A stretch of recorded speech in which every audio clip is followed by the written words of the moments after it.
ఈ ఇందిరమ్మ ఇండ్ల పండుగ కార్యక్రమంలో పాల్గొన్న ప్రభుత్వంలోని పెద్దలందరూ, ప్రభుత్వ అధికారులు, పాత్రికేయ మిత్రులకు ప్రజాప్రభుత్వం ఏర్పడి సంవత్సరం పూర్తి చేసుకుంటున్న సందర్భంలో మీకు అందరికీ మనస్ఫూర్తిగా శుభాకాంక్షలు.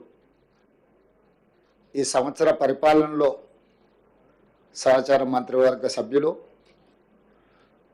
పార్లమెంట్ సభ్యులు, శాసనమండలి సభ్యులు, శాసనసభ్యులు, అధికారులు అందరూ, పాత్రికేయ మిత్రులు అందించిన సంపూర్ణమైన సహకారంతో తెలంగాణ రాష్ట్రాన్ని అభివృద్ధి పదం వైపు నడిపిస్తూ ఇతర రాష్ట్రాల వాళ్ళు తెలంగాణ రైజింగ్ అనుకునే విధంగా కార్యక్రమాలను చేపట్టి వాటిని ముందుకు తీసుకెళ్తూ రెండవ సంవత్సరంలోకి మనం అడుగుపెట్టబోతున్నాం.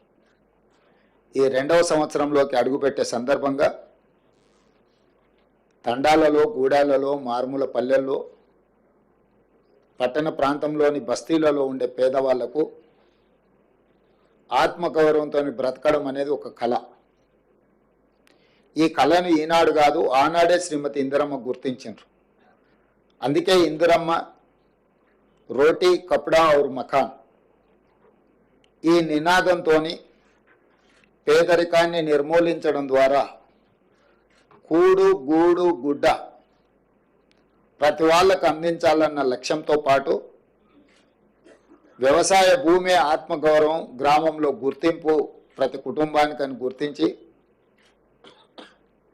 వ్యవసాయ సీలింగ్ యాక్ట్ తీసుకురావడం ద్వారా వేలాది ఎకరాల భూములు, దేశం మొత్తం కోట్లాది ఎకరాల భూములు, కొద్దిమంది గుప్పిట్లో బందీ అయిన భూములను అగ్రికల్చర్ సీలింగ్ యాక్ట్ తీసుకురావడం ద్వారా ఈ భూములన్నిటిని కూడా ప్రభుత్వం తీసుకొని ప్రధానంగా దళితులకు, గిరిజనులకు, బలహీన వర్గాలకు పంచిపెట్టడం ద్వారా వాళ్ళ ఆత్మగౌరవాన్ని పెంపొందించింది శ్రీమతి ఇందిరాగాంధీ గారు. దాదాపుగా 25 లక్షల ఎకరాలు దళితులకు, పేదవాళ్లకు, 10 లక్షల ఎకరాలు పోడు భూముల పట్టాలు గిరిజనులకు, 35 లక్షల ఎకరాల భూ పంపకాలు ఒక తెలంగాణ రాష్ట్రంలోనే చేపట్టి ఈరోజు ఏ గ్రామానికి వెళ్ళినా దళితుడి దగ్గర ఉన్న భూమిని ఒకసారి చూస్తే ఆ భూమి ప్రదాత వాళ్ళ తల్లిదండ్రులు, వాళ్ళ తాతల నుంచి వచ్చిన స్థిరాస్తి కాదు, ఇందిరమ్మ వాళ్ళకి ఇచ్చిన ఆస్తి. ఇందిరమ్మ వాళ్ళ తల్లిలాగా, వాళ్ళ కుటుంబ పెద్దలాగా ఆలోచన చేయడం ద్వారా, పెద్ద మనసు, ఉన్నతమైన నిర్ణయం చేయడం ద్వారా అగ్రికల్చర్ సీలింగ్ యాక్ట్ తీసుకొచ్చి కొద్దిమంది చేతుల్లో ఉన్న లక్షలాది ఎకరాల భూములను పేదలకు పంచిపెట్టి ఈరోజు భూమి మీద పేదలకు హక్కు కల్పించిన గొప్ప నాయకురాలు శ్రీమతి ఇందిరాగాంధీ గారు. అదేవిధంగా ఆత్మగౌరవంతో బ్రతకాలి అనుకున్నప్పుడు సొంత ఇల్లు ఉండాలి, ఆ కళ నెరవేరాలి. ఆ కళ నెరవేరాలి అంటే మొదట ఇంటి పట్ట, ఇంటి స్థలం ఉండాలి. అందుకే ఏ ఊర్లో అయినా గుడి లేని ఊరు ఉండొచ్చేమో కానీ ఇందిరమ్మ కాలనీ లేని ఊరు ఈ దేశంలోనే లేదు అని నేను గర్వంగా చెప్పగలను. ఎంత మారుమూల ప్రాంతానికి వెళ్ళినా, చిట్టడువుల్లో నివసించే ఆదివాసీలకు కూడా ఇందిరమ్మ కాలనీలను, ఇందిరమ్మ ఇళ్ల పట్టాలు ఇచ్చి వాళ్ళ ఆత్మ గౌరవాన్ని నిలబెట్టి వాళ్ళు సొంత ఇంటి కళను నెరవేర్చే విధంగా ఇండ్లు కట్టుకోవడానికి అన్ని రకాలుగా, నాకు తెలిసి 10,000 రూపాయలతో మొదలుపెట్టి మొదట్లో 4 తాటాకులు, 10 వెదర్ బొంగులు, 4,000 రూపాయల నగదుతో మొదలైన ఇందిరమ్మ ఇల్లు కాలక్రమేణా రాజశేఖర రెడ్డి గారు వచ్చే వరకు 1,25,000కు పెరుగుకుంటూ వచ్చింది. ఈరోజు ప్రజాప్రభుత్వం కాంగ్రెస్ పార్టీ అధికారంలోకి వచ్చిన తర్వాత 5 లక్షల రూపాయలకు పెంచడం జరిగింది. ఎందుకంటే ఈరోజు పెరిగిన ధరలు, పేదవాడి అవసరాలను దృష్టిలో పెట్టుకొని ప్రతి పేదవాడికి 5 లక్షల రూపాయలు ఉచితంగా ఇచ్చి వాళ్ళకి ఇండ్లు కట్టుకోవడానికి ప్రభుత్వం అండగా నిలబడాలన్న ఆలోచనతోని ఈ పథకాన్ని తీసుకొచ్చినాం. ఇదే కాదు, గతంలో ఇందిరమ్మ ఇండ్లు కొన్ని లోన్ల ద్వారా పేదలకు ఇచ్చిన ఇండ్లు ఉన్నాయి. ఆ ఇండ్లకు కూడా వాళ్ళ లోన్లు ప్రభుత్వమే తీర్చి ఈరోజు 7,000 మంది కుటుంబాలకు ఆ లోన్ల నుంచి కూడా విముక్తి కలిగే నిర్ణయం తీసుకున్నాం. వాళ్ళ సొంత ఇంటి కళ ఈరోజు వాళ్ళకు రుణ విముక్తి చేయడం ద్వారా ప్రభుత్వం ముందుకు సాగుతున్నది. అందుకే ఈరోజు గృహ నిర్మాణ శాఖ మంత్రివర్యులు పొంగులేటి శ్రీనివాసరెడ్డి గారు ప్రజాపాలనలో గ్రామ సభల ద్వారా సేకరించిన అప్లికేషన్లను విశ్లేషించడమే కాకుండా అర్హులైన అందరి వివరాలను కేంద్ర ప్రభుత్వానికి అందించి కేంద్ర ప్రభుత్వం నుంచి రావాల్సిన నిధులను రాబట్టుకునే కార్యక్రమాన్ని చేపట్టడమే కాకుండా ఈ కార్యక్రమం లక్ష్యం ఎంత గొప్పదైనా అమలులో లోపాలు ఉంటే పూర్తిగా ప్రభుత్వ విశ్వసనీయత దెబ్బతింటుంది, పేదవాళ్ళకు అన్యాయం జరుగుతుందన్న ఆలోచనతోటి ఒక గొప్ప లక్ష్యంతో ప్రజాపాలనలో వచ్చిన అప్లికేషన్లు పరిశీలించడమే కాకుండా సాంకేతిక నైపుణ్యాన్ని ఆర్టిఫిషియల్ ఇంటెలిజెన్స్ను జోడించి ఏ ఒక్క ఇల్లు కూడా అనర్హులకు అందకూడదు, అర్హులైన వాళ్ళకే ఇల్లు చెందాలి అన్న ఆలోచనతోని నూతనంగా ఒక యాప్ తీసుకొచ్చి ఆర్టిఫిషియల్ ఇంటెలిజెన్స్ ద్వారా ప్రతి స్థాయిలో, పునాది స్థాయిలో, గోడల స్థాయిలో,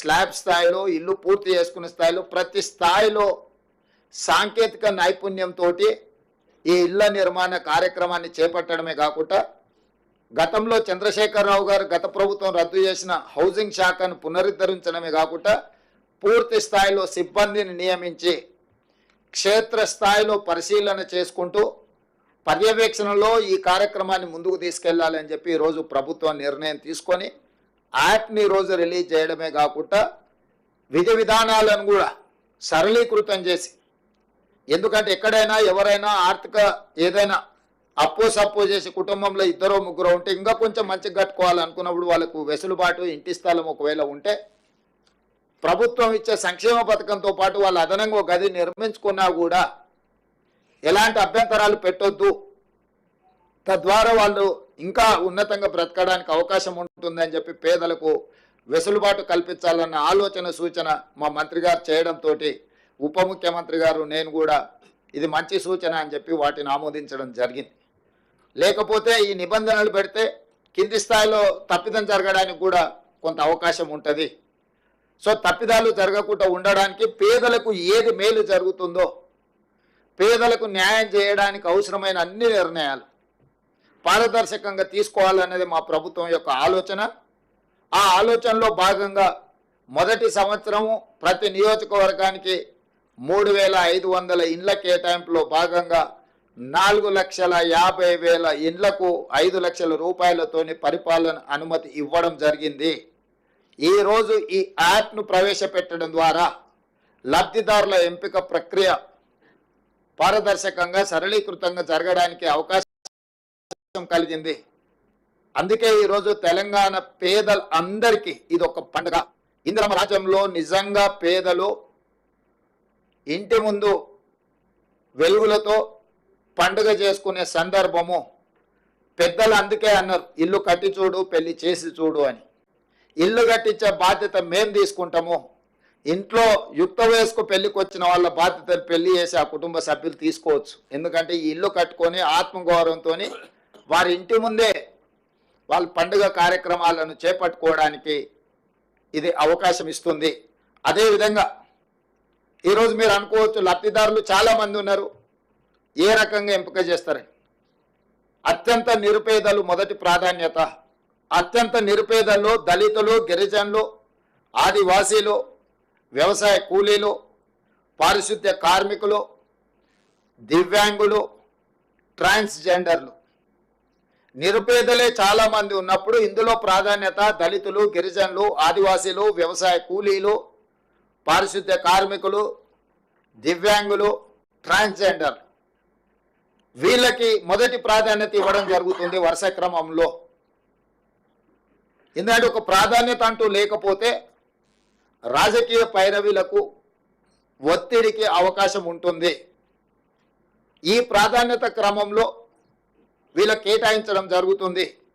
ఇదే కాకుండా ఐటీడీఏ ప్రాంతాలు, ఆదివాసీలు నివసించే ప్రాంతంలో ఆనాడు ఎప్పుడో ఇందిరమ్మ సమయంలో లేదా ఎన్టీఆర్ సమయంలో లేదా రాజశేఖర రెడ్డి గారి సమయంలో ఇచ్చిన కొద్దిపాటి ఇల్లే ఆదివాసీలకు వచ్చినాయి.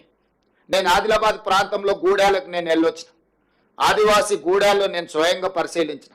మా పట్టి విక్రమార్క గారు ఆదిలాబాద్ నుంచి ఖమ్మం వరకు పాదయాత్ర చేసినప్పుడు ఆదివాసీలు వచ్చి నిజమైన అర్హులము, లబ్ధి ఇందిరమ్మ రాజ్యంలో లబ్ధి పొందాల్సింది మేము, అడవులలో ఆది మానవులలాగా ఇంకా ఎంతకాలం బ్రతకాలి, మా పట్ల మీరు కనికరం చూపించాలి, ఇందిరమ్మ ఉంటే మాకు బాధ తప్పేది, కానీ ఇందిరమ్మ వారసులుగా ఈరోజు మీరు పరిపాలనలోకి వస్తామంటున్నారు, మీరు మీ బాధ్యత నెరవేర్చండి అని చెప్పి ఆదివాసీలు, ఆదివాసీ సంఘాలకు సంబంధించిన వాళ్ళు మాకు గుర్తు చేయడం జరిగింది. అందుకే ఈ వేదిక మీద నుంచి ఐటీడీఏ ప్రాంతాలకు ఈ కోటాలతో సంబంధం లేకుండా అక్కడ ఉండే జనాభా ప్రాతిపదికన అదనంగా కొన్ని వేల ఇండ్లు మంజూరు చేయాలని మేము ఈరోజు అనుకున్నాం. ఐటీడీఏ ప్రాంతాలను ప్రత్యేకంగా మేము పరిశీలిస్తాము, వాటిని ప్రత్యేకంగా తీసుకుంటాము. ఏంటంటే నిజమైన లబ్ధిదారులు తెలంగాణ మూల పురుషులు, ఈ ప్రాంతానికి ఈ ప్రాంత మట్టి మనుషులు వాళ్ళే. ప్రభుత్వ సంక్షేమ పథకం వాళ్ళకి చేరినప్పుడే మా లక్ష్యం నెరవేరినట్టు. అందుకే ఈరోజు సీతక్క గారు పదే పదే నా దృష్టికి ఈ ఆదివాసీలకు సంబంధించి ప్రత్యేకంగా ఇండ్లు ఇవ్వాలి అని చెప్పి వారు విజ్ఞప్తి చేయడం జరిగింది. అందుకే ఈరోజు మా మంత్రివర్గ సహచరుల అనుమతితోని ఆదివాసీలకు ప్రత్యేక కోట, ప్రతి నియోజకవర్గానికి 3500 ఇండ్ల కోట కాకుండా అదనంగా ఆదివాసీ ప్రాంతాలు, ఐటీడీఏ ప్రాంతాలు ఏవైతే ఉన్నాయో ఆయా ప్రాంతాల జనాభాను దృష్టిలో పెట్టుకొని వాళ్ళ కోసం ఒక ప్రత్యేక ప్యాకేజ్ కేటాయించడం ద్వారా, ఫర్ ఎగ్జాంపుల్ అచ్చంపేటలో చెంచులు ఉన్నారు, నల్లమల్ల అడవుల్లో ఉండే చెంచులను ఏ రోజు వాళ్ళకు న్యాయం చేద్దామన్న ఆలోచన గత 10 సంవత్సరాలు చంద్రశేఖరరావు గారి ప్రభుత్వం చేయలే. వాళ్ళని మనుషులలాగా గుర్తించడానికి కూడా ఆ ప్రభుత్వం ముందుకు రాలే. మరి అలాంటి వాళ్లకు న్యాయం చేయాలి, అలాంటి వాళ్లకు ఇందిరమ్మ రాజ్యంలో మేలు జరగాలి అన్న ఆలోచనతోటి గోండులు, ఆదివాసులు ఆదిలాబాద్ జిల్లాలో మీకు తెలుసు ఇంద్రవెల్లి కాల్పుల్లో చనిపోయిన కుటుంబాలకు నేనే స్వయంగా అక్కడికి వెళ్ళి వాళ్ళకందరికీ ఇందిరమ్మ ఇళ్ల పట్టాలు ఇచ్చి వాళ్ళకు నిధులు ఇచ్చినము. ప్రత్యేకంగా వాళ్ళ గూడాలను అభివృద్ధి చేయడానికి ఆ రోజు మాట ఇచ్చొచ్చినము. అది ఖమ్మం భద్రాచలం కావచ్చు, లేదా ఉట్నూరు ప్రాంతం కావచ్చు, ఎన్ని ఐటీడీఏ ప్రాంతాలు ఉన్నాయో ఐటీడీఏ ప్రాంతాలను ప్రత్యేకంగా ప్రభుత్వము పరిగణిస్తుంది. వాళ్ళకు మేలు చెయ్యడానికి ఆ పేదలకు ప్రత్యేకమైన ప్యాకేజ్ ఇవ్వడం ద్వారా మొట్టమొదట వాళ్ళ ఆత్మవిశ్వాసంతో బ్రతికే విధంగా ఈ ప్రభుత్వం మా కోసమే ఉన్నది, ఈ ప్రభుత్వం మా ప్రభుత్వం అని ఆదివాసీలు భావించే విధంగా వారికి ప్రత్యేకంగా నిధులను విడుదల చేస్తాం, లబ్ధిదారులను ఎంపిక చేస్తామని చెప్పి కూడా నేను ఈ సందర్భంగా స్పష్టంగా చెప్పదలుచుకున్నాను. పొంగులేటి శ్రీనివాసరెడ్డి గారు చెప్పినట్టు 10 సంవత్సరాలు 2004 నుంచి 2014 వరకు డాక్టర్ వైఎస్ రాజశేఖర రెడ్డి గారి నేతృత్వంలో 2 సార్లు శ్రీమతి సోనియా గాంధీ గారి నాయకత్వంలో ఇక్కడ ప్రభుత్వాలు ఏర్పడ్డాయి. 10 సంవత్సరాలు చంద్రశేఖరరావు గారు ముఖ్యమంత్రిగా కొనసాగించారు. నేను ఈరోజు సూటిగా వాళ్ళని ప్రశ్నించడమే కాదు ప్రజలకు వివరించదలుచుకున్నా. 2004 నుంచి 2014 వరకు కాంగ్రెస్ పార్టీ అధికారంలో ఉన్నప్పుడు పేదలకు 25,04,000 ఇందిరమ్మ ఇండ్ల పంపకాలు తెలంగాణ రాష్ట్రంలో ఇవ్వడం జరిగింది. 25,04,000 ఇండ్లు 2004 నుంచి 2014 వరకు కాంగ్రెస్ పార్టీ అధికారంలో ఉన్నప్పుడు పేదలకు మేము ఇందిరమ్మ ఇండ్లు ఇచ్చినాము. ప్రత్యేక తెలంగాణ రాష్ట్రం ఏర్పడ్డదే పేదవాళ్ల కోసం, పేదవాళ్ల బలిదానాలతో, పేదవాళ్ల త్యాగాలతో, పేదవాళ్ల పోరాటాలతో. పేదవాళ్ళే అన్ని కష్టాలను ఎదుర్కొని తెలంగాణ రాష్ట్రం తెచ్చుకుంటే ఆ పేదవాళ్లకు చంద్రశేఖరరావు గారు ఇస్తాన్న డబుల్ బెడ్రూమ్ ఇండ్లు 1,52,000 అని ఇప్పుడే మా మంత్రి గారు చెప్పారు. అందులో 60-65 పూర్తి చేసి మిగతా అర్ధాంతరంగా ఆగిపోయినాయి. ఇప్పుడు వాటిని పూర్తి చేసే బాధ్యత మేము తీసుకున్నాం. నిన్నగాక మొన్ననే వాటిని పూర్తి చేయడానికి దాదాపుగా 195 కోట్ల నిధులను వారు అసంపూర్తిగా వదిలేసిపోయిన డబుల్ బెడ్రూమ్ ఇళ్లను పూర్తి చేయడానికి కూడా 195 కోట్ల రూపాయలను మా ప్రభుత్వం విడుదల చేసింది. వారు మేమే కట్టినాం, మీరు మూసీ నదిలో పేదలకు ఇస్తున్నాయి మేమే అని మీరు అర్ధాంతరంగా ఎక్కడక్కడ వదిలేసి పోయినరు. 10 సంవత్సరాలు ఏ రోజు కూడా మీరు వాటి మీద దృష్టి పెట్టలేదు. ఆ పేదల్ని మనుషులలాగానే మీరు చూడడానికి ఇష్టపడలేదు. కానీ మీకు కావలసిన ప్రగతి భవన్ను 9 నెలల్లో పూర్తి చేసుకున్నారు. మీకు కావలసిన వాస్తు కోసం నిర్మించుకున్న సచివాలయం 9 సంవత్సరాలలో పూర్తి చేసుకున్నారు. మీకు కావలసిన ఫామ్ హౌజులు అది గజ్వేల్లో కావచ్చు, జన్వాడలో కావచ్చు, లేకపోతే మొయినాబాద్లో కావచ్చు, వివిధ ప్రాంతాలలో 100 ఎకరాలలో ఫామ్ హౌజులు పూర్తి అయిపోయినాయి. మీ రాజకీయ పార్టీలకు 33 జిల్లాలలో ఎకరాల కొద్ది నిర్ణాయకమన్ననే హైకోర్టులో చర్చకు వచ్చినప్పుడు ఎకరాలలో బీఆర్ఎస్ భవనాలను నిర్మించుకున్నారు, భూములను కేటాయించుకున్నారని కోకాపేటలో 11 ఎకరాల భూ కేటాయింపుతో పాటు 33 జిల్లాలలో మీ పార్టీ కార్యాలయాలను కోట్ల రూపాయలు పెట్టి మీరు నిర్మించుకున్నారు. మీ భవనాలను నిర్మించుకోవడానికి, మీ ఫామ్ హౌస్లను నిర్మించుకోవడానికి, మీ పార్టీ కార్యాలయాలను నిర్మించుకోవడానికి చూపించిన శ్రద్ధ, కేటాయించిన నిధులు, తీసుకున్న భూములు, పేదవాళ్ళ పట్ల మీరు చిత్తశుద్ధి చూపించలేదు. స్పష్టంగా మీ ప్రాధాన్యత మీరే. మీ ప్రాధాన్యత మీ భవనాలు, మీ ఫామ్ హౌజులు, మీ పార్టీ కార్యాలయాలే. మీరు పేదల కోసం ఇస్తా అని హామీ ఇచ్చిన డబుల్ బెడ్రూమ్ ఇండ్లు కాదు. ఎన్నికల సందర్భంగా చంద్రశేఖరరావు గారు పదే చెప్పిండ్రు, ఇందిరమ్మ ఇండ్లను డబ్బా ఇండ్లతో పోలుస్తూ డబ్బా ఇండ్లు వద్దు, డబుల్ బెడ్రూమ్ ఇండ్లు ముద్దు. అల్లుడు సాడ్ ఉంటాడు, కొడుకు కోడలు ఉంటే ఆడుంటారు. పండుగ పూటనాడు కోడి పిల్లను కుక్క పిల్లను ఉంటే ఏడగట్టేసుకుంటారు, మేకపిల్లు ఉంటే ఏడబెడతారు. ఇట్లాంటి అద్భుతమైన ఉపన్యాసాలు చెప్పిండు. కానీ 10 ఏళ్ళైనా మరి కొడుకు కోడలతో పాటు బిడ్డ అల్లుడు పండుగ పూట వస్తే ఏడు ఉండాలనో ఇంతవరకు ఏది నిర్మించి చూపెట్టలేదు. మేకపిల్లకు కోడి పిల్లకు దారే చూపించలేదు. కానీ బెల్ట్ షాపులు మాత్రం బస్తీల ప్రతి కాలనీలో మాత్రం సంపూర్ణంగా ఏర్పాటు చేయించిండు. ఎక్కడ కూడా లేకపోతే ఎతికి మరి వాటిని తెరిపించిండు. అంటే ఈ విధానము 10 సంవత్సరాలు పరిపాలన చేసి రాష్ట్రాన్ని పూర్తిగా అధోగతి పాలు చేసి ఆనాడు 2014 జూన్ 2 నాడు 16,000 కోట్ల రూపాయల మిగులు బడ్జెట్తో చంద్రశేఖరరావు గారికి రాష్ట్రాన్ని కాంగ్రెస్ పార్టీ అప్పచెప్పింది. ఆనాడు తెలంగాణ బిల్లు ఆమోదించడంలో క్రియాశీలక పాత్ర పోషించిన ఆనాటి ఉమ్మడి శాసనసభ డిప్యూటీ స్పీకర్గా బట్టి విక్రమార్క గారు కుర్చీలో కూర్చొని బిల్లును ఆమోదింపజేసిన తెలంగాణ రాష్ట్ర చర్చ వచ్చినప్పుడు వారు డిప్యూటీ స్పీకర్గా నాకు అవకాశం ఇస్తే నేను చాలా విషయాలు సభలో ప్రస్తావించిన. ఈ రోజు కూడా అవి లైవ్లో ఉంటాయి, మీరు ఒకసారి చూడొచ్చు. సో ఆనాడు కేశవరావు గారు కానీ వీళ్ళందరూ ఒక సామాజిక బాధ్యతగా ఆలోచన చేసి ఖచ్చితంగా తెలంగాణ రాష్ట్రం రావాలి అని పార్టీ విధానాలు కొంత ఆలస్యం అయితే కూడా వాళ్ళు ఒత్తిడి తీసుకొచ్చి రాష్ట్రాన్ని సాధించిండ్రు. రాష్ట్రాన్ని సాధించడమే కాకుండా మిగులు రాష్ట్రంగా 16,000 కోట్ల రూపాయల మిగులు బడ్జెట్తో మీకు రాష్ట్రాన్ని అప్పచెప్పడం జరిగింది. 60 సంవత్సరాలు పరిపాలించిన కాంగ్రెస్ పార్టీ 16,000 కోట్ల రూపాయల మిగులు బడ్జెట్తో చంద్రశేఖరరావు గారికి తెలంగాణ రాష్ట్రాన్ని అప్పచెప్తే సరిగ్గా 10 సంవత్సరాలల్లా ఇదే చంద్రశేఖరరావు గారు 7 లక్షల కోట్ల రూపాయలు అప్పు చేసి తిరిగి మాకు రాష్ట్రాన్ని అప్పచెప్పిండు. 1000 ఎకరాల భూములను అమ్మేసిండు. ఈ అప్పులే కాదు, లక్షల ఎకరాల పేదవాళ్ళ భూములను వారు గుంజుకున్నారు. నేను వాటన్నిటి లోతుకు పోదలుచుకోలే. నేను ఒకటే మాట ఏం చెప్పదలుచుకున్నా అంటే పరిపాలన పట్ల ఉన్న చిత్తశుద్ధి 60 సంవత్సరాలు పరిపాలించి 25 లక్షల ఇందిరమ్మ ఇండ్లు ఇచ్చి 35 లక్షల ఎకరాల భూములు పేదలకు పంచిపెట్టి ఇన్ని యూనివర్సిటీలు, ఇన్ని రోడ్లు, ప్రతి గ్రామానికి కరెంటు, తాగునీరు, సాగునీరు, శ్రీశైలం, నాగార్జున సాగర్, శ్రీరామ్ సాగర్ లాంటి ప్రాజెక్టులను పూర్తి చేసి జూరాల, భీమా, నెట్టంపాడు లాంటి ప్రాజెక్టులను చేసి ప్రాణహిత చేవెళ్లను ప్రారంభించి పాలమూరు రంగారెడ్డి ఎత్తిపోతల ప్రాజెక్టును కొనసాగించి కల్వకుర్తి ఎత్తిపోతలను చివరి దశకు పూర్తి చేయడానికి తీసుకొచ్చి ఇన్ని కార్యక్రమాలను చేసి హైదరాబాద్ నగరంలో ఔటర్ రింగ్ రోడ్డు నిర్మించి అంతర్జాతీయ ఎయిర్పోర్టును ఏర్పాటు చేసి హైటెక్ సిటీ నిర్మాణాలు జరిగి హైదరాబాద్కు కృష్ణా గోదావరి జలాలను తాగునీటిని తరలించి హైదరాబాద్ నగరంలో మెట్రోను విస్తరించి ఇన్ని రకాల కార్యక్రమాలు చేపట్టి రాజీవ్ స్వగృహం మీద కూడా దాదాపుగా 25 లక్షల ఇల్లు పట్టణ ప్రాంతాలలో ఉన్న వాళ్ళకు కూడా కేటాయించడం జరిగింది.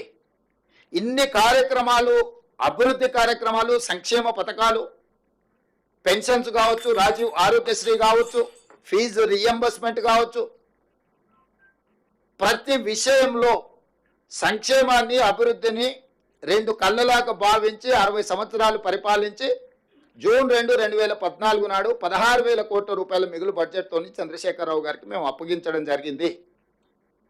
సరిగ్గా 10 ఏళ్ల రాష్ట్రాన్ని ఆర్థిక సంక్షోభంలోకి నెట్టేసి 7 లక్షల కోట్ల రూపాయల అప్పు చేసి, అప్పు మిత్తి చెల్లించడానికి మళ్ళీ అప్పు చేసే పరిస్థితి కల్పించి మా చేతికి రాష్ట్రాన్ని అప్పచెప్తే వాస్తవాలను గ్రహించి శాసనసభలోనే ఆర్థిక మంత్రి గారు, ఉప ముఖ్యమంత్రి గారు వైట్ పేపర్స్ ప్రవేశపెట్టి అక్కడి నుంచి ప్రయాణం మొదలుపెట్టి ఒక్కటొక్కటిగా సర్దిద్దుకుంటూ జరిగిన తప్పిదాలను సవరించుకుంటూ ఎవరి మీదనో ఆరోపణలు చేసుకుంటూ ఎవరినో నిందించుకుంటూ కాలం గడపకుండా ఒక మంచి పరిపాలన విధానంతో ఒకటొక్కటిగా పరిష్కరించుకుంటూ మేము ముందుకు వస్తున్నాము. ఈ కార్యక్రమాలు చేపట్టినప్పుడు ప్రతిపక్షంగా మాకు సహకరించాలి, కొంత సమయం ఇవ్వాలి. ఎక్కడైనా ఏదైనా వాళ్ళకి ఇంతకంటే బాగా పనిచేయడానికి అవకాశం ఉందన్నప్పుడు సూచన చేయాలి. ప్రభుత్వానికి వచ్చి రిప్రజెంటేషన్స్ ఇవ్వాలి. గతంలో రాజశేఖర రెడ్డి గారికి, చంద్రబాబు నాయుడు గారికి కుదిరినా కుదరకపోయినా, చంద్రబాబు నాయుడు గారు ముఖ్యమంత్రిగా ఉన్నప్పుడు రాజశేఖర రెడ్డి గారు ప్రజల తరఫున రిప్రజెంటేషన్స్ ముఖ్యమంత్రి గారికి వెళ్ళి ఇచ్చి విషయాలు చర్చించేవాడు. తిరిగి రాజశేఖర రెడ్డి గారు ముఖ్యమంత్రి అయిన తర్వాత సేమ్ చంద్రబాబు నాయుడు గారు మళ్ళీ ప్రజల తరఫున పబ్లిక్లో తిరిగినప్పుడు వారి దృష్టికి వచ్చిన విషయాలు నివేదికల రూపంలో ముఖ్యమంత్రులకు ఇచ్చి ప్రభుత్వాలకు సూచన చేసేవాడు. లేదు, ఇగో ఇందులో మీరు అమలు చేస్తున్న సంక్షేమ పథకంలో ఇగో ఇక్కడ కొంత ప్రజలకు కష్టమవుతుంది, దీన్ని సవరించుకోండి అని చెప్పేవాళ్ళు. వాళ్ళు సవరించుకునేవాళ్ళు. ఒక మంచి సాంప్రదాయం ఉండే ఉమ్మడి రాష్ట్రంలో కూడా తెలంగాణ ఉద్యమం అంత జరిగిన హరీష్ రావు గారు 2008 ఉప ఎన్నికలు జరిగిన తర్వాత రాజశేఖర రెడ్డి గారిని కలిసిండు. ఆ రోజు బొకే ఇచ్చి రాజశేఖర రెడ్డి గారిని కలిసిన తర్వాత హరీష్ రావు గారు పార్టీ మారుతున్నాడు, మామను వెన్నుపోటు పొడిచి ప్రభుత్వంలోకి పోతున్నాడని పెద్ద చర్చ వచ్చింది. వారు బయటకు వచ్చి ఏం వివరణ ఇచ్చిండ్రు? లేదు సిద్దిపేటకు డిగ్రీ కాలేజ్ కావాలని నేను డాక్టర్ వైఎస్ రాజశేఖర రెడ్డి గారిని కలిసిన, నా నియోజకవర్గ అభివృద్ధి కోసం నేను ఆనాటి ముఖ్యమంత్రిని కలిసిన అని వారు వివరణ ఇచ్చుకున్నారు. నేను వారి వివరణని తప్పుపట్టట్లేదు, ఆ వివరణ లోతుకు నేను వెళ్ళదలుచుకోలేదు. అంటే అంత తెలంగాణ ఉద్యమం ఉవ్వెత్తున జరుగుతున్నప్పుడు తెలంగాణ ఏర్పాటుకు ప్రతిబంధకంగా రాజశేఖర రెడ్డి గారు ఉన్నారని చంద్రశేఖరరావు గారు ఆరోపించిన ముఖ్యమంత్రి దగ్గరికి హరీష్ రావు గారు స్వయం వెళ్ళి నియోజకవర్గ అభివృద్ధి కోసము నిధులు కావాలి అని రిప్రజెంట్ చేయగలిగిన ఒక సాంప్రదాయం ఆనాడు ఉండే, భావోద్వేగాలు ఉన్న నియోజకవర్గాల అభివృద్ధికి శాసనసభ్యులు వెళ్ళి ప్రభుత్వాన్ని కలిసి నిధులు తీసుకెళ్లే సాంప్రదాయం ఉండే. నేను 2007 నుంచి 2009 కానీ 2009 నుంచి 2014 కానీ 7 సంవత్సరాలు నేను ప్రతిపక్షంలో ఉన్న. ఇవాళ కొడంగల్కి వెళ్ళి చూడండి, ఆనాడు నేను ప్రతిపక్షంలో ఉన్న. నారాయణపేట కొడంగల్ లిఫ్ట్ ఇరిగేషన్ నుంచి మొదలు పెడితే కొడంగల్కు 100,000 కోట్ల రూపాయలు ఆ ప్రభుత్వంలో నేను నిధులు తీసుకెళ్ళిన అభివృద్ధి కోసం. ఆ రోజు మేము అందరం మంత్రులను కలిసేది, సభలో మేము చర్చించేది, ప్రజల సమస్యలు మేము ప్రత్యక్షంగా వెళ్ళి వారికి విన్నవించి వారి నుంచి నిధులను రాబట్టుకునేది. ఒక సాంప్రదాయం పాటించినాం మేము. 10 సంవత్సరాలు మీరు అనుమతి ఇవ్వలే, 10 సంవత్సరాలు మాకెవరికి కలవలే, 10 సంవత్సరాలు సచివాలయానికి రాలేదు, 10 సంవత్సరాలు పూర్తిగా 60 సంవత్సరాలు కాంగ్రెస్ పార్టీ ప్రాక్టీసెస్ ద్వారా ఏర్పాటు చేసిన సాంప్రదాయాలను అన్నిటిని కూడా వారు దెబ్బతీసి, అసలు పాలకపక్షం ప్రతిపక్షం అంటేనే శత్రుపక్షాలు అన్నట్టుగా అసలు కలుసుకోవడానికి వీళ్ళేది ఎదురుపడితే ఇండియా పాకిస్తాన్ సరిహద్దులో ఇరువైపుల సైనికులు ఎదురుపడితే కాల్పులు జరిగిన సంఘటనలు, లేకపోతే ఈరోజు చైనా ఇండియా సరిహద్దులో వైరిపక్షాలు సైనికులు ఎదురుపడితే ఎదురు కాల్పులు జరిగినట్లాంటి వాతావరణం ఎందుకు చంద్రశేఖరరావు గారు సృష్టించారు? 10 సంవత్సరాలు మీరు ఏం చేసిందని మేము అడుగుతలేము. ఎందుకంటే మీరు చేసిన అన్నిటిని ప్రజలు గమనించి మీకు ఇవ్వాల్సిన స్థానాన్ని ప్రజలు ఇచ్చారు. అసెంబ్లీలో అధికారం తీశారు, పార్లమెంట్లో గుండుసూరిని ఇచ్చారు. ఇప్పుడు ఏం జరుగుతుందో మీరు చూస్తున్నారు. ఇప్పటికైనా మీలో మానసిక పరివర్తన రావాలి కదా, మీ ఆలోచన విధానంలో మార్పు రావాలి కదా. ఒక ప్రధాన ప్రతిపక్ష రాజకీయ పార్టీగా మీ విధానం ఏంది, మీ ఆలోచన ఏంది? అంటే ఈ ప్రభుత్వమే నడవద్దా? ప్రజల సంక్షేమం చేపట్టొద్దా? ఈ రాష్ట్రం అభివృద్ధి పదం వైపు తీసుకెళ్లాల్సిన అవసరం లేదా? రైజింగ్ తెలంగాణ రైజింగ్ అనే పదాన్ని మనం ముందుకు తీసుకెళ్లాల్సిన అవసరం లేదా? మీకు బాధ్యత లేదా? ప్రభుత్వం అంటే కేవలం 65 మంది కాంగ్రెస్ పార్టీ శాసనసభ్యులేనా? ప్రభుత్వం అంటే 119 మంది శాసనసభ్యులు కలిస్తేనే ప్రభుత్వము. ఒకరొకరికి ఒక్కొక్క బాధ్యత ఇచ్చిండ్రు. విధానపరమైన నిర్ణయాలు చేసే బాధ్యత మాకు ఇచ్చిండ్రు. దాన్ని విశ్లేషించడం ద్వారా సలహాలు సూచనలు ఇవ్వాల్సిన ప్రధాన ప్రతిపక్ష పాత్ర మీకు ఇచ్చిండ్రు. మీతో పాటు బీజేపీ, ఎంఐఎం, సిపిఐ ప్రతిపక్షాలను విషయాలను ప్రస్తావించడానికి సభలో అందరికీ ప్రాతినిధ్యం ఇచ్చిండ్రు తెలంగాణ ప్రజలు.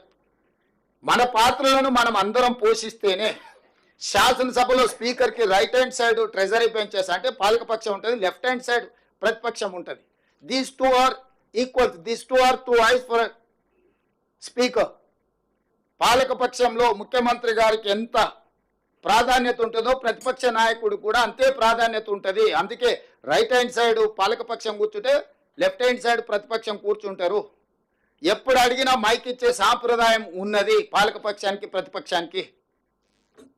ఆ ప్రతిపక్ష ప్రధాన నాయకుడిగా మీరు సభకే రారు. దీన్ని ఏ విధంగా చూడాలి, ఏ విధంగా అర్థం చేసుకోవాలి తెలంగాణ సమాజం? ఆ కుర్చీ ఖాళీగా ఉండడం తెలంగాణకు మంచిదా? ఇప్పుడు మీ అనుభవాన్ని, మీ చతురతను ఉపయోగించి పాలకపక్షాన్ని ఇరుకున పెట్టండి. చంద్రశేఖరరావు గారు మీరు వచ్చి ఇరుకున పెట్టడమే కాదు, సూచన చేయండి. మేమంతా యంగ్స్టర్స్. మీ రోజు ఉన్న మంత్రివర్గంలో తుమ్మల గారు, జూపల్లి గారు సీనియర్స్ ఉండొచ్చు, కానీ బట్టి గారైనా, నేనైనా, శ్రీనివాస్ రెడ్డి అయినా, పొన్నం గారైనా మిత్రుడు. మేము అప్కమింగ్ ప్రజాప్రతినిధులము. మాకు ఈరోజు ఒక గొప్ప అవకాశం వచ్చింది. మీకంటే సీనియర్లు ఒకరిద్దరే మంత్రివర్గంలో ఉన్నారు, తుమ్మల నాగేశ్వరరావు గారు లాంటి వాళ్ళు. మీరు నిజంగానే మీ కేంద్ర మంత్రిగా, రాష్ట్ర మంత్రిగా, కేంద్ర మంత్రిగా, ముఖ్యమంత్రిగా, ఉద్యమకారుడుగా మీకు ఎంతో అనుభవం ఉందని మీరు చెప్తున్నారు కదా. ఆ అనుభవాన్ని ప్రజల కోసం ఉపయోగించండి. ప్రతిపక్ష బాధ్యత మీరు నెరవేర్చండి. పాలక పక్షానికి సూచన చేయండి. పాలక పక్షాన్ని ప్రశ్నించండి. ఇది నిర్దిష్టంగా ఇది అంశము, ఈ అంశంలో మీరు చేసిన నిర్ణయం ఇది, ఈ నిర్ణయం సహేతుకంగా లేదు, దీన్ని సవరించడం ద్వారా పేదలకు మేలు జరుగుతుంది అని మీరు నిర్దిష్టమైన సూచన మీరు చేయండి చంద్రశేఖరరావు గారు. మాకేమి భేషజాలు లేవు. వయసులో, అనుభవంలో మీరు పెద్దోళ్ళు అనుకుంటున్నారు. ఆ పెద్దరికాన్ని మీరు నిలబెట్టుకోండి అని మేము అంటున్నాము. మీరు ఎలాంటి సూచనలు చేయకుండా ఏం చేసినా అడ్డుకుంటామనే విధానము ఇది తెలంగాణకు మంచిదా? మీరు ఒక్కసారి ఆలోచన చెయ్యండి. నేను చంద్రశేఖరరావు గారికి సూటిగా సూచన చేస్తున్నా. మీ పిల్లలు ఒకవేళ తెలియక అల్లర్చిల్లరుగా ఏదైనా వ్యవహారాలు చేస్తే పెద్ద మనిషిగా మీరు వాళ్ళకి చెప్పాలి కదా, కుటుంబ పెద్దగా, పార్టీ అధ్యక్షుడిగా. ఇది మంచి పద్ధతి కాదు, 10 ఏళ్ళు మనం నడిపినాం, ఇవన్నీ వ్యవహారాలు పెండింగ్ ఉన్నాయి, మనం చేయలేకపోయినాం, వాళ్ళు ఏదో ప్రయత్నం చేస్తున్నారు, కొంత సమయం ఇవ్వాలి. ఎందుకు ఇట్లా మీరు ఏది పడితే అది మాట్లాడుతున్నారు? మన పిల్లలు స్కూల్లో పోయి పక్కల పిల్లల్ని కొట్టేస్తానో, ఆ పక్క పిల్లలకు పెన్సిల్ రబ్బరు ఎత్తుకొస్తానో, తల్లిదండ్రులు మనం ఏం చెప్తాం? ఇట్లా తప్పు చేయదు. పక్కోడు హోంవర్క్ చేసుకుంటూ ఆ నోట్బుక్లో పేజీలు చించుకొని చించి చెత్తబుట్టలు వేసిరు అనుకో, వీడు హోంవర్క్ చేయడు. పక్కోడు నోట్బుక్లో నేను స్కూల్లో ఉన్నప్పుడు చూసేది, క్లాస్ టీచర్కి నా హోంవర్క్ గురించి అడిగితే పక్కోళ్ళు చేసి మనం చేయకపోతే మనం తిడతారని కొంతమంది పిల్లలు మన నోట్బుక్ ఒక ఆడబెట్టి పక్కకు పోగానే మనం చేసిన హోంవర్క్ పేజీలు చించేసి బయట వాడేసి వచ్చేటోళ్ళు. ఎందుకంటే వాడు చేయలేదు, నేను చేయలేదు, ఇద్దరం సమానమే. ఇక వేరే వేరేలాగా టీచర్ చూడదు కదా, చేసినోడు ఉంటే చేయనోడి సంగతి తెలుస్తుంది కదా. సేమ్ అట్లనే మీ పిల్లలు ఇద్దరిని మా మీదకి ఉసిగొల్పి ఎందుకు ఇట్లా చేస్తున్నారు చంద్రశేఖరరావు గారు? పెద్దరికం నీకు మంచిదా? తెలంగాణ సమాజంలో నువ్వే పెద్ద మనిషిని చెప్పుకుంటున్నావు కదా, మాకేం అభ్యంతరం లేదు. మీకంటే పెద్ద మనిషి కేశవరావు గారి పక్కలు ఉన్నారు. అయినా మేము ఎప్పుడు కూడా కేశవరావు గారు కూడా మిమ్మల్ని ఏమి తక్కువ చేసినట్టో లేకపోతే మీరు చేస్తున్న తప్పని ఎప్పుడు అనలేదు కదా. సో మీరు ఎందుకు పెద్దరికం నిలబెట్టుకోవడం లేదు? మీ పిల్లలకి ఎందుకు సూచన చేస్తలేరు?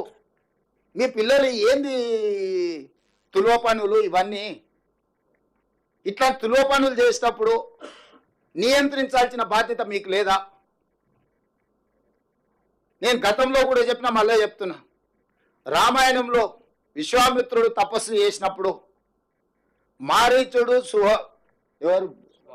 సుబాహుడు మారీచుడు సుబాహుడు అనే రాక్షసులు ఆ తపస్సును భగ్నం చేయాలని, అదేవిధంగా వాళ్ళు తయారు చేసిన అమృతాన్ని రాహు కేతు తాగేసేయాలని, అమృతం తాగితే ఎప్పటికీ బతుకుండొచ్చని, అట్లా పురాణాలలో రాక్షసులు ఉండేటోళ్ళు మారీచులు, సుబాహులు, రాహువు, కేతువు ఇట్లాంటి వాళ్ళని తయారు చేసి మా ప్రభుత్వానికి ఉసిగొల్పడము మీ పెద్దరికానికి మంచిదా? చంద్రశేఖరరావు గారు, మీరు ఆలోచన చెయ్యండి. మేము మిమ్మల్ని ఏం అనుమానించి మీ పట్ల మేము అభ్యంతరకరంగా వ్యవహరించింది ఏం లేదే.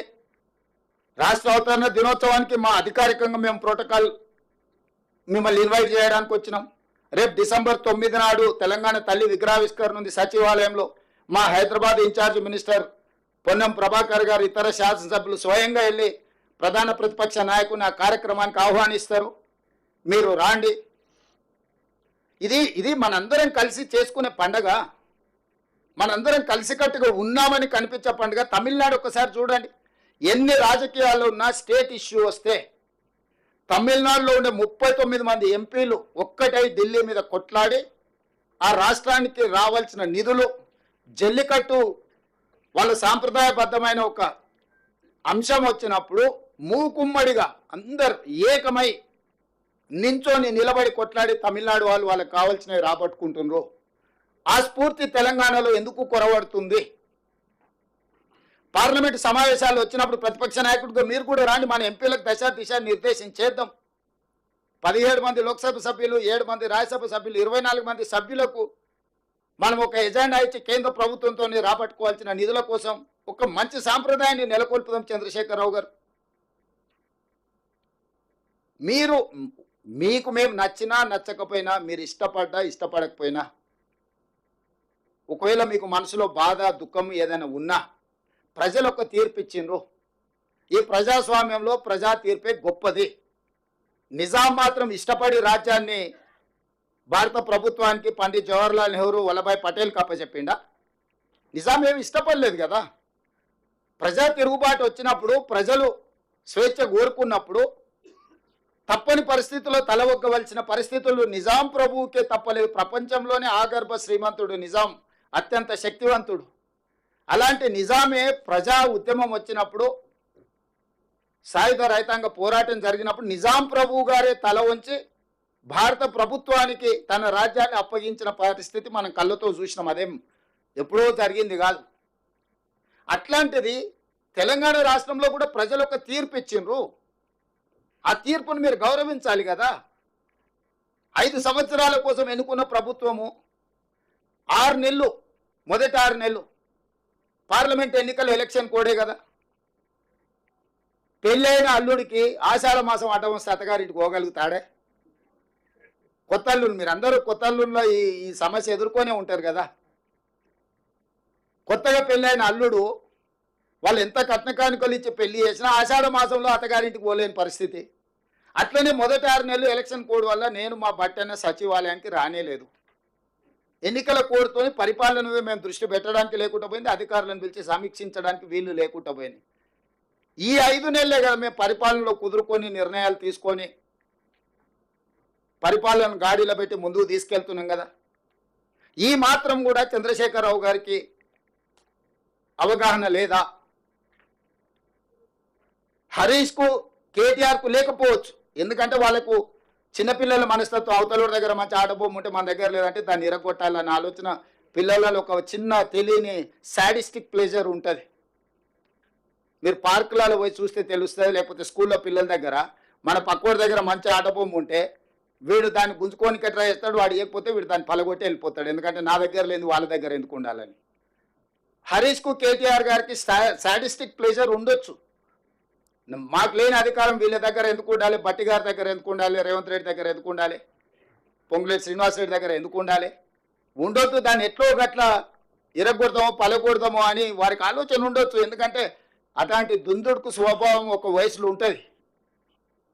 కానీ అన్ని అనుభవాలు ఉన్న చంద్రశేఖరరావు గారు వాళ్ళను పిలిచి కూర్చోబెట్టి తప్పు అని చెప్పాలి కదా. మీరందరు తల్లిదండ్రులు మీ పిల్లలు పడిపోయి తప్పు చేస్తే మీరు టీచర్ పిలిచి మీ పిల్లవాడు ఇట్లా చేస్తుండే అంటే మీరు మీ పిల్లలకి మీరు మంచి చెప్పుకుంటలేరా? నేను నా మనవాడికి చెప్తుంటా, స్కూల్లో పోయి ఏదన్నా ఇట్లా చేస్తే అట్లా చేయద్దా తప్పు నాన్న, సమాజంలో మనం మంచిగా ఉండాలి, మనం ఇతరులకు కష్టం నష్టం కలిగించే చేద్దాం నేను నా మనవాడికి చెప్తున్నా. మీరు మీ పిల్లలకి చెప్పాలి కదా చంద్రశేఖరరావు గారు అని నేను అడుగుతున్నా. ఎటమటంగా వ్యవహరిస్తే ఇది వారికి క్షేమం కాదు, రాష్ట్రానికి కూడా మంచిది కాదు. ఎటమటంగా వ్యవహరించినప్పుడు చట్టం తన పని తాను చేసుకుంటూ పోతుంది. ఎవరు చట్టానికి అతీతులు గారు. డాక్టర్ బాబాసాహెబ్ అంబేద్కర్ పేదవాడి నుంచి ప్రధానమంత్రి వరకు ఒకే ఓటు హక్కు ఇచ్చి, ఒకే రకమైన చట్టాన్ని ఇచ్చి, ఒకే రకంగా అందరినీ దేశంలో ఉండే ప్రతి పౌరుడు సమానము అని వారు రాజ్యాంగం రాసిపోయినరు. దాన్నే మనం ఈ 75 సంవత్సరాల నుంచి అదే బైబుల్గా, అదే భగవద్గీతగా, అదే ఖురాన్గా, అన్ని మతాలు దాన్నే ఒక ఆదర్శంగా తీసుకొని, రాజ్యాంగాన్ని ఆదర్శంగా తీసుకొని ముందుకు వెళ్తున్నాము. ఈ సచివాలయాన్ని కూడా మా ఒత్తిడితో డాక్టర్ బాబాసాహెబ్ అంబేద్కర్ గారి పేరు పెట్టాల్సిన పరిస్థితి చంద్రశేఖరరావు గారికి వచ్చింది. అక్కడ కూర్చొని నేను చెప్తున్నా, ఈ తెలంగాణ రాష్ట్రము 29 రాష్ట్రాలలో ఒక మంచి సాంప్రదాయాలు ఉన్న రాష్ట్రంగా తీర్చిదిద్దుదాము. మా ప్రభుత్వము మిమ్మల్ని గౌరవిస్తుంది, ప్రతిపక్ష నాయకుడిగా గుర్తిస్తుంది. మీరు మీ బాధ్యత నెరవేర్చండి. ఒకవేళ మీకు ఏదన్నా మమ్మల్ని కుర్చీలలో చూడడం మీరు నామోషిగా ఒకవేళ మీరు ఫీల్ అయితే కొంతకాలం మమ్మల్ని స్వేచ్ఛగా పనిచేయనియండి. ప్రతిరోజు మీరు చేసే తప్పులను, ఈ తప్పులను సరిదిద్దడం పక్కన పెడితే ఆ అప్పులను మోయడానికి నడువు వంగిపోతుంది. రాష్ట్రం మొత్తం ప్రజల ఉద్యోగస్తులకు 6,500 కోట్లు జీతభత్యాలు ఇస్తే ఆయన చేసిన అప్పులకు అసలుకు మిత్తికి 6,500 కోట్లు ప్రతి నెల కట్టాల్సి వస్తుంది. మేము చేసిందే 52,000 కోట్ల అప్పులని మేము విడుదల చేస్తే 1,00,000 కోట్ల అప్పులు చేసిందని బుకాయిస్తాడు. అంటే ఇట్లాంటివన్నీ కూడా ప్రతిపక్ష పార్టీగా మీకు మంచిది కాదు. మీరు 10 సంవత్సరాలు ప్రభుత్వంలో ఉన్నారు. మీరు ఈ 10 సంవత్సరాల పరిపాలనలో మీరు చేసిన తప్పులను సవరించుకుంటూ, మీరు చేసిన అప్పులను కట్టుకుంటూ పరిపాలన గాడిన పెట్టాలనుకుంటున్నాము. ఈరోజు ఇందిరమ్మ ఇండ్లు కేటాయించడం ద్వారా, అదేవిధంగా ప్రతి మండల కేంద్రంలో ఒక మోడల్ హౌస్ కట్టడానికి అనుమతి ఇస్తున్నాం. ఎందుకంటే ఏ విధంగా కట్టుకోవచ్చు, ఒక మోడల్ హౌస్ ప్రతి మండల కేంద్రంలో కడితే పేదలు వచ్చి ఆ మోడల్ హౌస్ను చూసుకున్నారనుకో, ఎందుకంటే వాళ్ళకి స్వేచ్ఛ ఇచ్చిన వాళ్ళు కట్టుకోవడానికి. అదే సందర్భంలో మండల కేంద్రంలో ఒక మోడల్ హౌస్ కడతాం, ఇందిరమ్మ మోడల్ హౌస్. దాన్ని చూడడం ద్వారా వాళ్ళు ఎట్లా ప్రతి ఇంచ్ ఎట్లా ఉపయోగించుకోవచ్చో, ప్రతి ఇంచ్ వాళ్ళ ఇంట్లో వాళ్ళు ఎట్లా వినియోగించుకోవచ్చో, వాళ్ళ కిచెన్ కానీ, బెడ్రూమ్ కానీ, అటాచ్డ్ బాత్రూమ్ కానీ, హాల్ కానీ ఏ రకంగా మెటిక్యులస్గా డిజైన్ చేయించవచ్చో, మంచి సాంకేతిక నైపుణ్యం ఉన్న ఆర్కిటెక్ట్స్తో కొన్ని డిజైన్ చేసినాం. ఇక్కడ డిజైన్స్ కూడా మేము ముందర డిస్ప్లే చేసినాం. వాటిని చూసుకోవడం ఇట్లనే కట్టాలనే నిబంధన లేదు, కానీ ఎట్లా కట్టుకుంటే బాగుంటుందో కూడా ఒక మోడల్ హౌస్ ప్రతి మండల కేంద్రంలో నిర్మించాలని నిర్ణయం తీసుకున్నాం. నిరుపేదలకు ఎవరైనా మండల కేంద్రానికి వచ్చినప్పుడు ఆ మోడల్ హౌస్ను చూసుకొని పోయే విధంగా ఏర్పాటు చేస్తాం. ఇది ఒక మంచి కార్యక్రమం. మిడ్మానేరు ప్రాంతానికి కేసీఆర్ గారు అల్లుడు సిరిసిల్ల రాజన్న వేములవాడ పోయినప్పుడు మాట ఇచ్చిండు, మీ ముప్పు గ్రామాల అల్లుడే ముఖ్యమంత్రి అయ్యాడు, మీకు ఇస్తున్నాం ఇండ్లు అని. ఇవ్వలే, కానీ నేను ఇచ్చిన 5,000 ఇండ్లు మన పోయి. అంటే వారు చెయ్యలేని విషయాలను మేము పరిష్కరిస్తున్నాము. మేమేం గొప్పగా కూడా చెప్పుకుంటలేము, బాధ్యత అనుకుంటున్నాం. గొప్పల కోసం చెప్పడం లేదు. బాధ్యతను మేము ఏ విధంగా నిర్వహిస్తున్నామో మీకు అందరికీ వివరిస్తున్నాము. మా బాధ్యతను మమ్మల్ని నెరవేర్చనియండి. మొదటి సంవత్సరం ఉత్సవాలలో మీరు పాల్గొనండి. వారికి ఈ వేదిక మీద నుంచి పొన్నం ప్రభాకర్ గారికి సూచన చేస్తున్న ప్రోటోకాల్ ఆఫీసర్స్ కూడా కల్వకుంట్ల చంద్రశేఖరరావు గారు సమయం తీసుకొని ప్రధాన ప్రతిపక్ష నాయకుడు, అదేవిధంగా భారతీయ జనతా పార్టీ అధ్యక్షుడు కేంద్ర మంత్రి కిషన్ రెడ్డి గారికి, బండి సంజయ్ గారికి, ప్రత్యేకంగా పొన్నం ప్రభాకర్ గారే ప్రోటోకాల్ ఇన్ఛార్జ్ కింద మినిస్టర్గా వారు వెళ్ళి వారికి ప్రత్యేకంగా ఆహ్వాన లేఖలు అందించి ఈ కార్యక్రమంలో పాల్గొని, ఎందుకంటే ఈ పండుగ అందరి పండుగ, ఇది ఒక కాంగ్రెస్ పార్టీదో ఇంకోరిదో కాదు. ఈ ప్రభుత్వం అందరిది, ఈ సంక్షేమం అందరిది, ఈ రాష్ట్ర అభివృద్ధి అందరిది. ఇందులో అందరూ భాగస్వాములు కావాలి. అందరినీ భాగస్వాములు కావాలని నేను పిలుస్తున్న 7, 8, 9 తారీఖుల్లో ఈ సచివాలయ ప్రాంగణం నెక్లెస్ రోడ్డు బుద్ధ పూర్ణిమ ప్రాంతం, ఇదంతా కూడా కంప్లీట్గా తెలంగాణ సంబరాలు జరుగుతాయి. 3 రోజులు సాయంత్రం పూట ఒక కార్నివాల్, ఒక అద్భుతమైన పండుగ వాతావరణాన్ని ఇక్కడ ఉప ముఖ్యమంత్రి బట్టి విక్రమార్క గారి నేతృత్వంలో తెలంగాణ కవులు, కళాకారులు, తెలంగాణ సంస్కృతి, తెలంగాణ పిండి వంటలు, మహిళా సంఘాల గ్రూపులు, ఇవన్నీ కూడా ఈ ప్రాంతానికి ప్రతిరోజు సాయంత్రము ఒక మంచి వాతావరణం, ఒక వనభోజనాలకు వెళ్ళినప్పుడు మనం ఎట్లాంటి వాతావరణం ఉంటుందో, ఒక బోనాల పండుగ, బతుకమ్మ పండుగ చేసుకున్నప్పుడు ఎట్లుంటుందో, దసరా పండుగకు జమ్మికి వెళ్తే ఏ విధంగా మన అందరం కలుసుకుంటామో అట్లాంటి వాతావరణం హైదరాబాదు నగరం నడిబొడ్డున సచివాలయం ముందల నక్లెస్ రోడ్లో 7, 8, 9 అద్భుతమైన సాంస్కృతిక సాంప్రదాయబద్ధమైన కార్యక్రమాలు సాయంత్రం పూట ఉంటాయి. అందరూ ఆహ్వానితులే. తెలంగాణ వాళ్ళే కాదు, ఇతర రాష్ట్రాలు, ఇతర దేశాల వాళ్ళు కూడా మన సంస్కృతిని, సాంప్రదాయాలను, మన పిండి వంటల రుచులను చూడడానికి ఇక్కడికి రావచ్చు. ఒక గణేష్ నిమజ్జనం జరిగినప్పుడు ఇక్కడ ఎట్లాంటి వాతావరణం ఉంటుందో అట్లాంటి వాతావరణం ట్యాంక్ బండ్ మీద ఉండాలి అని, మనందరం కలిసి పండుగ చేసుకోవాలని, ఈ పండుగ అందరిది, పండుగలో అందరూ పాల్గొనాలి, ఇంక్లూడింగ్ మీడియా మిత్రులు కూడా. మీరు కూడా మీ కుటుంబాలతో వచ్చి సాయంత్రం పూట కొంత సమయం కుటుంబానికి ఇవ్వండి. ఎప్పుడు ఉద్యోగం చేసుడు, స్క్రోలింగ్లు పెట్టుడు, బ్రేకింగ్ న్యూస్లు పెట్టుడు, ఈ టెన్షన్ నుంచి కొంత బయట పడండి. ఎప్పుడు టెన్షన్లు ఉంటే ఆరోగ్యం తొందరగా దెబ్బతింటుంది.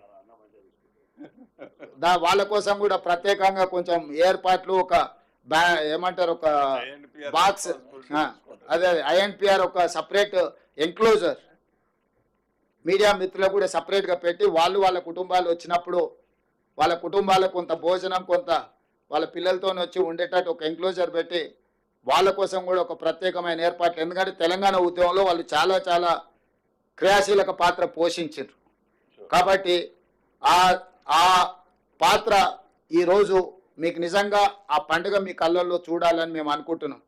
తెలంగాణ రాష్ట్ర పండుగ, తెలంగాణ సంస్కృతి ఒక పండుగ, తెలంగాణ బ్రతికే ఒక పండుగ.